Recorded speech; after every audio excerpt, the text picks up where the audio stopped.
নোবেলজয়ী doctor Mohammad ইউনূসকে অন্তর্বর্তীকালীন সরকারের প্রধান উপদেষ্টা হিসাবে প্রস্তাব করেছে বৈষম্যবিরোধী ছাত্র আন্দোলন এবং তাতে সম্মত হয়েছেন নোবেলজয়ী ডক্টর মোহাম্মদ ইউনূস। আজ মঙ্গলবার সকালে দ্য ডেইলি স্টারকে একটি নির্ভরযোগ্য সূত্র এ তথ্য নিশ্চিত করেছে। সূত্র জানায়, ডক্টর ইউনূস বলেছেন, শিক্ষার্থীদের পক্ষ থেকে আমার সাথে যোগাযোগ করা হলে আমি প্রথমে রাজি হতে চাইনি। আমি তাদের বলেছি আমার বহু কাজ আছে যেগুলো আমাকে শেষ করতে হবে, কিন্তু শিক্ষার্থীরা আমাকে বারবার অনুরোধ করে বলেন আমরা এরকম একটি রক্তক্ষয়ী আন্দোলন করে সফল হয়েছি।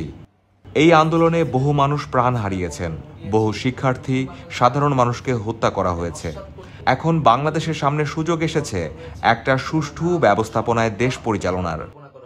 সেই ক্ষেত্রে আপনি যদি দায়িত্ব নেন তাহলেই সেটা সম্ভব।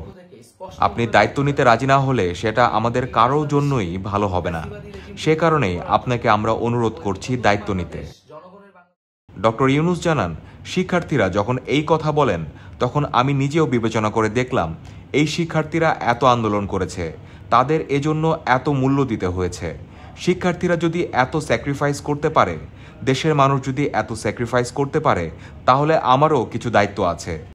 তখন আমি অন্তর্বর্তীকালীন সরকারের দায়িত্ব নিতে রাজি আছি বলে শিক্ষার্থীদের জানিয়েছি।